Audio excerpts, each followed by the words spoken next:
বাংলাদেশ সংবিধানের নীতিমালা, সেখানে আমরা পরিষ্কারভাবেই বলেছি পঞ্চম সংশোধনীর মাধ্যমে আল্লাহর প্রতি পূর্ণ আস্থা ও বিশ্বাস প্রতিস্থাপন এটা করতে হবে। আর আমাদের সংস্কার কমিশন যে প্রস্তাব দিয়েছে, সংবিধানের রাষ্ট্র পরিচালনার মূলনীতি হিসাবে সাম্য, মানবিক মর্যাদা, সামাজিক সুবিচার, গণতন্ত্র এবং ধর্মীয় স্বাধীনতা ও সম্প্রীতি উল্লেখিত হবে। এখানে কয়েকটি দল আল্লাহর প্রতি পূর্ণ আস্থা এবং বিশ্বাসের বিরোধিতা করেছে, তবে অধিকাংশ দলই আল্লাহর প্রতি পূর্ণ আস্থা এবং বিশ্বাস মূল নীতিমালায় সংযোজন করার ব্যাপারে ঐকমত পোষণ করেছেন। আরেকটি আলোচনা হয়েছে যে আগামী জাতীয় সংসদ নির্বাচনে যারাই নির্বাচিত হবেন, কমিশন কর্তৃক যে প্রস্তাবিত শব্দগুলি আমি একটু আগে আপনাদের সামনে পেশ করলাম, এগুলি সংবিধানে সংবেশিত হবে। এটা হলো প্রথম আলোচনায়। আমরা অধিকাংশ দলই এ বিষয়ে ঐকমত পোষণ করেছি। দ্বিতীয় আলোচনা হয়েছে বাংলাদেশের রাষ্ট্র পরিচালনায় একটি পুলিশ কমিশন থাকবে। এই পুলিশ কমিশনের গঠন প্রক্রিয়ায় আমরা আলোচনা এখানে যারা করেছি, পুলিশ কমিশনের উদ্দেশ্য হবে শৃঙ্খলা বাহিনী হিসাবে পুলিশ যাতে আইনানুগভাবে দক্ষতার সহিত দায়িত্ব পালন করতে সক্ষম হয় তা নিশ্চিত করা। 2, পুলিশ বাহিনীর যে কোনো সদস্যের উত্থাপিত অভিযোগের নিষ্পত্তিকরণ। 3, নাগরিক পক্ষ হইতে পুলিশ বাহিনীর কোনো সদস্যদের বিরুদ্ধে উত্থাপিত অভিযোগের নিষ্পত্তিকরণ। এটা হলো উদ্দেশ্য।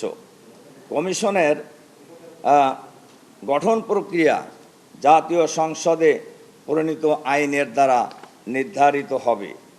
এক্ষেত্রে কমিশন যে প্রস্তাব দিয়েছে, আমরা এই প্রস্তাবের সাথেও ঐকমত পোষণ করেছি যে এই কমিশনের চেয়ারম্যান থাকবেন আপিল বিভাগের একজন অবসরপ্রাপ্ত বিচারপতি, তবে অবশ্যই তার বয়স 75 বছরের মধ্যে হইতে হবে।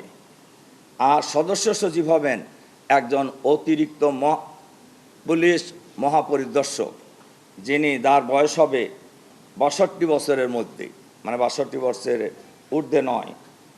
3, জাতীয় সংসদ নেতার একজন প্রতিনিধি, বিরোধী দলীয় নেতার একজন প্রতিনিধি, জাতীয় সংসদের স্পিকারের একজন প্রতিনিধি, ডেপুটি স্পিকারের একজন প্রতিনিধি এখানে থাকবে। আর সচিব পদমর্যাদার নিচে নয় এমন একজন অবসরপ্রাপ্ত সরকারি কর্মকর্তা থাকবেন।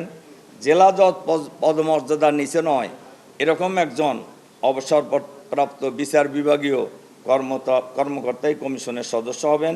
একজন মানবাধিকার কর্মী দেশে অথবা বিদেশে নিবন্ধিত মানবাধিকার বিষয়ক সংস্থার ন্যূনতম 10 বছরের কাজের অভিজ্ঞতা সম্পন্ন হতে হবে। এই 9 জনকে নিয়ে পুলিশ কমিশন গঠিত হবে। এ ব্যাপারেও বলা যায় সকল রাজনৈতিক দলই আমরা ঐকমত পোষণ করেছি। সম্মানিত সাংবাদিক বন্ধুগণ, সর্বশেষ এখন আলোচনা চলছে নারী কমিশনের ব্যাপারে, সংসদের নারী প্রতিনিধিদের ব্যাপারে জামাতের কমিশন প্রস্তাব দিয়েছে 1/3 নারী সদস্য থাকবে কমপক্ষে। আমরা অর্থাৎ 300 আসন পুরুষ, 100 আসন নারী। আমরা সবাই এই 400 আসনের পার্লামেন্টের ব্যাপারে অলমোস্ট সবাই ঐকমত পোষণ করেছি। তবে নারী আসনের নির্বাচন প্রক্রিয়া কি হবে এটা নিয়ে এখন আলোচনা চলছে। তো জামাতের বক্তব্য এ ব্যাপারে খুবই পরিষ্কার। আমরা 100 আসনের নারী প্রতিনিধি থাকতে পারে, তবে আমরা বলেছি এইটা 300 আসনের প্রাপ্ত ভোটের আনুপাতিক হারে নারী আসন নির্ধারিত হবে।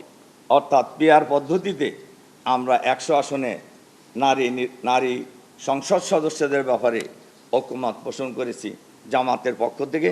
এ ব্যাপারে আলোচনা এখন অব্যাহত আছে।